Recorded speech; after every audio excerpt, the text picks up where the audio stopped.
ವಿಶ್ವ ಪರಿಸರ ದಿನ. ಈ ದಿನದ ಪ್ರಯುಕ್ತ ನಮ್ಮ ದೇಶದ ಸನ್ಮಾನ್ಯ ಪ್ರಧಾನಮಂತ್ರಿಗಳಾದಂಥ ನರೇಂದ್ರ ಮೋದಿಜಿಯವರು ದೇಶದ ಮಹಾಜನತೆಗೆ ಒಂದು ಘೋಷಣೆ ಕೊಟ್ಟಿದ್ದಾರೆ. ಅದೇನು ಅಂದರೆ, ಒಂದು ಗಿಡ ತಾಯಿ ಹೆಸರಲ್ಲಿ ನಡಿ ಅಂತ ಹೇಳಿ ಘೋಷಣೆ ಕೊಟ್ಟಿದ್ದಾರೆ. ಆ ಹಿನ್ನೆಲೆಯಲ್ಲಿ ಭಾರತೀಯ ಜನತಾ ಪಾರ್ಟಿಯ ಕೊಳ್ಳೇಗಾಲ ಗ್ರಾಮಾಂತರ ಮಂಡಲದ ಪದಾಧಿಕಾರಿಗಳು, ಜಿಲ್ಲಾ ಪದಾಧಿಕಾರಿಗಳು, ಮಹಿಳಾ ಮೋರ್ಚಾದ ಪದಾಧಿಕಾರಿಗಳೆಲ್ಲ ಸೇರಿ ದೇಶವಳ್ಳಿ ಗ್ರಾಮದ ಶಾಲೆಯ ಆವರಣವನ್ನು ಸ್ವಚ್ಛಗೊಳಿಸಿ 2 ಗಿಡಗಳನ್ನು ನೆಟ್ಟಿದ್ದೀವಿ. ಈ 2 ಗಿಡಗಳು ಭಾಳ ಸೇಫಾದ ಜಾಗದಲ್ಲಿ ನೆಟ್ಟಿದ್ದೀವಿ. ಯಾಕೆಂದರೆ ಸ್ಕೂಲ್ ಒಳಗಡೆ ಇದೆ, ಕಾಂಪೌಂಡ್ ಒಳಗಡೆ. ಇದನ್ನು ಸ್ಕೂಲ್ನ ಶಿಕ್ಷಕರು ಇದನ್ನು ರಕ್ಷಣೆ ಮಾಡಬೇಕು.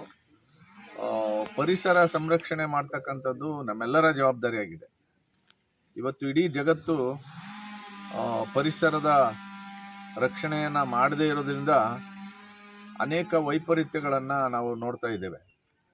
ಕಾಲಕ್ಕೆ ಸರಿಯಾಗಿ ಮಳೆ ಬರ್ತಾ ಇಲ್ಲ, ಮಳೆ ಬಂದ್ರೂ ವಿಪರೀತ ಮಳೆ, ಅಥವಾ ಮಳೆಗಾಲದಲ್ಲಿ ಬರಗಾಲ ಸೃಷ್ಟಿಯಾಗೋದು, ಇದೆಲ್ಲವೂ ಕೂಡ ಪರಿಸರ ನಾಶ ಆಗಿರೋದ್ರಿಂದ ಅಂತ ಹೇಳಿ ವಿಶ್ವದ ಎಲ್ಲ ದೇಶಗಳು, ಎಲ್ಲ ರಾಷ್ಟ್ರದ ರಾಷ್ಟ್ರಪತಿಗಳು, ಪ್ರಧಾನಮಂತ್ರಿಗಳು ಇದನ್ನು ಮನವರಿಕೆ ಮಾಡಿಕೊಂಡು, ವಿಶೇಷವಾಗಿ ನಮ್ಮ ದೇಶದ ಪ್ರಧಾನಮಂತ್ರಿಗಳು ಇದನ್ನು ವಿಶ್ವದಾದ್ಯಂತ ಈ ಪರಿಸರ ದಿನಾಚರಣೆಯನ್ನು ನಾವು ಆಚರಣೆ ಮಾಡಬೇಕು ಅಂತ ಹೇಳಿ ನಿರ್ಧಾರ ಮಾಡಿ, ಭಾರತೀಯ ಜನತಾ ಪಾರ್ಟಿ ಕಾರ್ಯಕರ್ತರು ದೇಶದಾದ್ಯಂತ ನಮ್ಮ ತಾಯಿ ಹೆಸರಲ್ಲಿ ಒಂದು ಗಿಡ ನೆಡುವಂಥ ಒಂದು ಯೋಜನೆ ಹಾಕ್ಕೊಂಡಿದ್ದಾರೆ. ಅದ್ರ ಜೊತೆಗೆ ಸಾರ್ವಜನಿಕ ಸ್ಥಳಗಳಾದಂಥ ಶಾಲೆ, ಕಾಲೇಜು, ಹಾಸ್ಟೆಲ್ಗಳು, ಸಮುದಾಯ ಭವನಗಳು, ಆಸ್ಪತ್ರೆ ಇತ್ಯಾದಿ ಜಾಗದಲ್ಲಿ ಪರಿಸರವನ್ನು ಕ್ಲೀನ್ ಮಾಡುವಂಥದ್ದು, ಪ್ಲಾಸ್ಟಿಕ್ ಮುಕ್ತ ಪರಿಸರ ಮಾಡ್ತಕ್ಕಂಥದ್ದು,